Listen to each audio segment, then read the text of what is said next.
Kohinoor diamond కాదు, Kohinoor rod. Harihara Veeramallu ఇందాకే చూసొచ్చా. Sorry, morning show వెళ్దాం అనుకున్నా కానీ లీవ్ దొరకలేదు. ఇప్పుడు వెళ్ళాల్సి వచ్చింది. అందుకే షార్ట్లో చెప్తున్నా, 3 years తర్వాత పవర్ స్టార్ సినిమా. ఓ చింపేసుకున్నా, దారిలో ఎలివేషన్స్ వేసుకున్నాం, మస్త్ హైప్తో పోయాం. మరి ఓవరాల్గా నాకు సినిమా రీసెంట్ టైమ్స్లోనే వరస్ట్ అనిపించింది. షార్ట్ సరిపోదు, రేపు మాట్లాడుకుందాం. ఏందయ్యా విఎఫ్ఎక్స్, చెప్తున్నా కదా, ఓటీటీలో వచ్చాక మామూలు ట్రోల్ మెటీరియల్ అవ్వదు. లిటరల్గా అసలు ఏ వర్డ్ యూజ్ చేయాలో కూడా అర్థం కావట్లే. పాజిటివ్స్ కావాలా, ఫస్ట్ హాఫ్లో కొన్ని సీన్స్ అండ్ బ్యాక్గ్రౌండ్ మ్యూజిక్ అంతే, మిగతా అన్ని మైనస్ పాయింట్సే.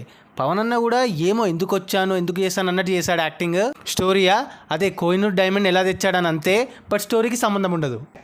నాకు అర్థం కాలేదు సార్. అదే magic. So utterly disappointed.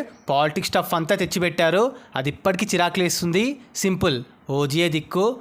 Hour rating for Veeramallu is 1.9/5. మరి సినిమా చూస్తుంటే మీకు ఎలా అనిపించిందో మాతో షేర్ చేసుకోండి.